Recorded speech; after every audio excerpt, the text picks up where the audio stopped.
So today we're talking Manchester United versus Chelsea in the FA Cup. And what I like to do is go through these games chronologically, kind of as time goes by, discussing what I was thinking at the time, how I felt it was going. And it definitely left two different opinions in my mind, first half and second half, or not even just the second half, but what happened when Chelsea goes down 2-0. So that's kind of something I'm stuck on, but I'll go back. I digress. So at the beginning of the game, I'll be honest with you, I thought Manchester United lined up wrong. And to be fair, I'm not a Manchester United fan. I'm not a Chelsea fan. I'm a fan of the game. So I hope this is not coming across bias at all. But I thought Manchester United lined up wrong.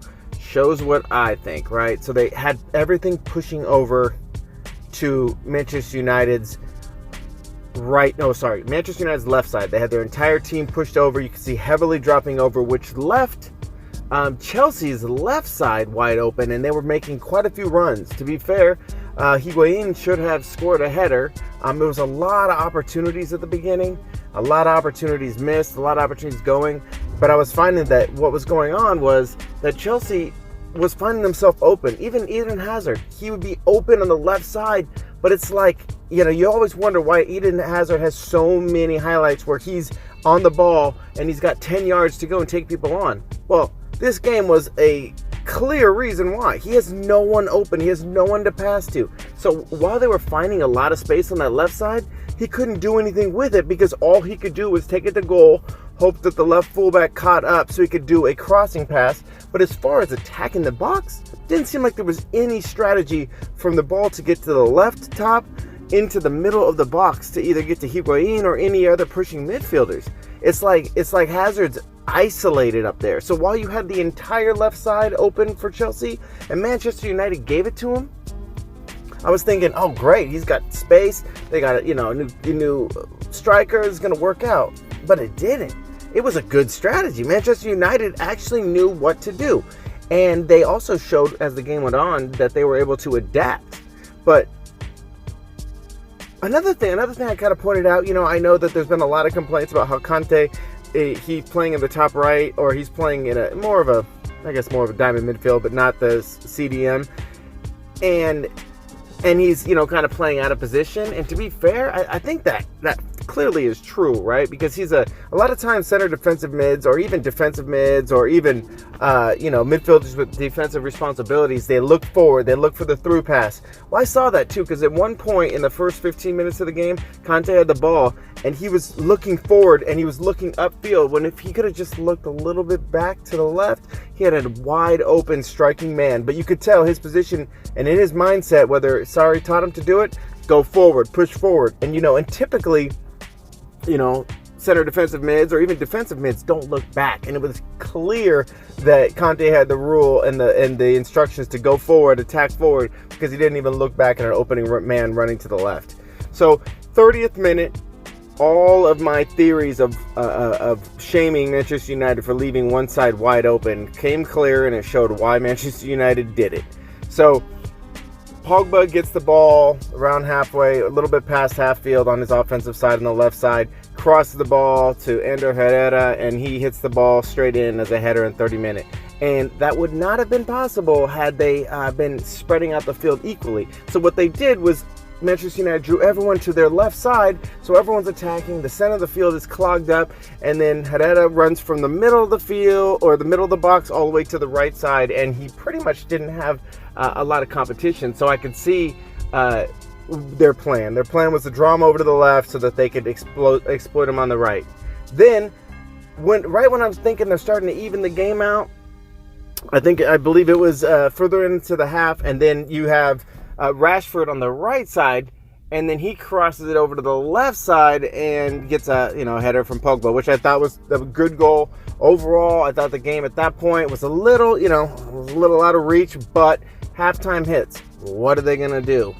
And to find out, Chelsea, unfortunately, they didn't do anything. So when you're I get defensive game plan. I get that. That makes sense to me. I get it. You have a plan. You've got this high-powered Manchester United. You want to come across and be strong in the beginning. But then to come out in the second half And really, I mean, first of all, the second half was pretty boring. But on top of that, I was just looking for some strategy change. I was looking for some opportunities, and there really wasn't any. I see that even when they got open, Chelsea had they had possession of the ball primarily, well, the majority of the time actually, but really they have nothing to do with it except for maybe the occasional, breakaway, the occasional breakthrough on the defense. But especially when Manchester United is going to back the box and keep everyone defensively with the option to counterattack, you would think that they would come across with some outside in attacks or some changing of formation or pushing people up, but they didn't, and I didn't get it.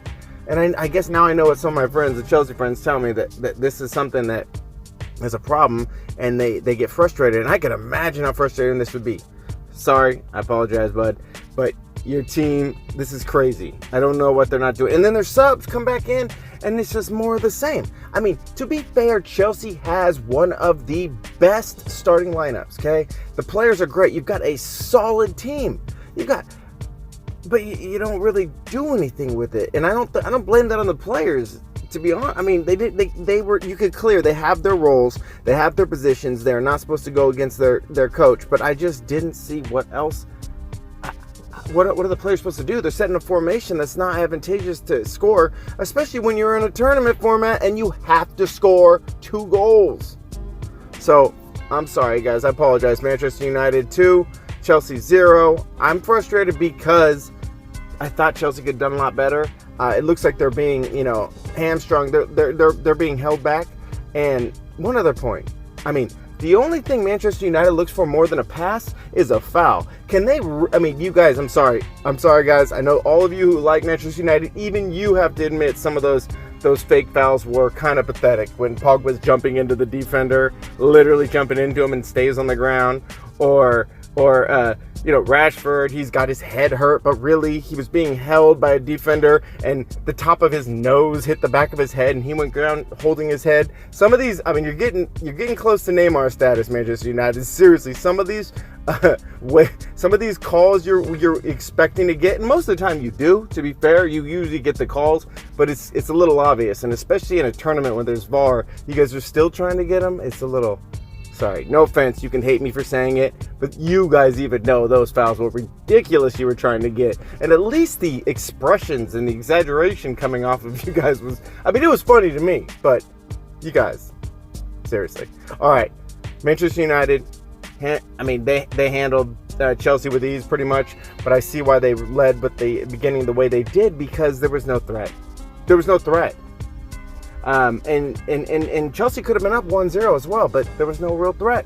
And I don't blame the players. I think the strategy was all wrong. And I think, to be fair, Manchester United came out with the best game plan.